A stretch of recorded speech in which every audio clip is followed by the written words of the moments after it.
বাবারা, আপনারা সুন্দর করে আমার সাথে এই পড়াটা পড়বেন, ঠিক আছে?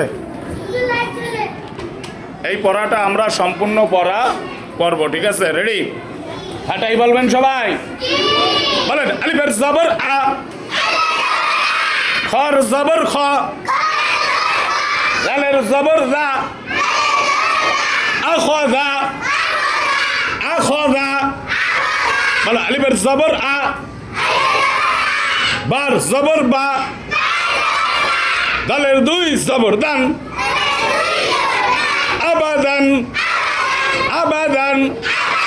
এই তিনটা হরকতের কায়দা, এই দুইটা হরকতের কায়দাটা এটা তানবিনের কায়দা। ওকে, বলো। আলিফের জবর লামের জসম আল, হার জবর মিমের জসম হাম, দালের পেশ দু,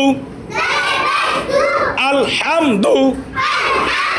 জোরে বলে না, আল হামদু বলেন। তার জবর বার তশদীদ তাব,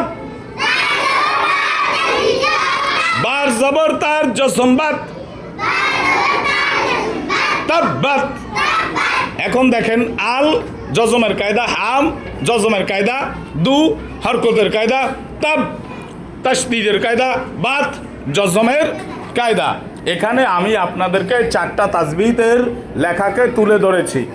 নার্সারি শ্রেণীর বাচ্চারা, আপনারা কি অবশ্যই বুঝতে পারছেন? বুঝতে পারছেন যে এখানে চারটি তাজবিদ আছে। এখন একজনকে জিজ্ঞেস করলে দাঁড় করিয়ে, তখন কিন্তু এভাবে বলতে হবে। আর পরীক্ষার ভিতরে এভাবে আসবে একটা লাইন। কিভাবে? একটা লাইন মৌখিক পরীক্ষার ভিতরে আসবে, সকলকে বানান করে মত সহ বলতে হবে, অর্থাৎ তাজবিদ সহ বলতে হবে। ইনশাআল্লাহ সবাই পারবেন না? বলেন আহাদা আখাদা। এইভাবে যত তাজবিদ আছে এগুলো হচ্ছে হরকতের কায়দা। হ্যাঁ, আবাদান, কাবাদিন, আমালুন, এগুলো তানবিনের কায়দা। এগুলো কি? এগুলো তানবিনের কায়দা। এরপর আলহামদু, আনআমতা, এভাবে যে তাজবিদগুলো থাকবে সেগুলোর সাথে জজম থাকবে, তাই না? এরপর বলেন রব্বা, সাব্বা, তাব্বা, তাব্বাত। এগুলো কিসের কায়দা?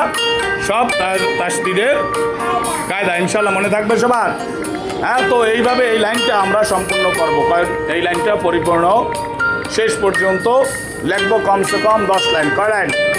কমসে কম 10 লাইন। উঠান, সুন্দর করে উঠান, আর পড়েন, পড়বেন আর লিখবেন, পড়বেন আর লিখবেন। আর আমাকে এখন আপনারা পিছনে যে জজমের কায়দা লিখছেন আর কি লিখছেন, বিসমিল্লাহর নকশা নাকি, এই দুইটা আমাকে দেখাবেন। এখন লিখতে থাকেন, পড়তে থাকেন, লিখতে থাকেন। বাচ্চারা সুন্দর যেন হয়। হ্যাঁ।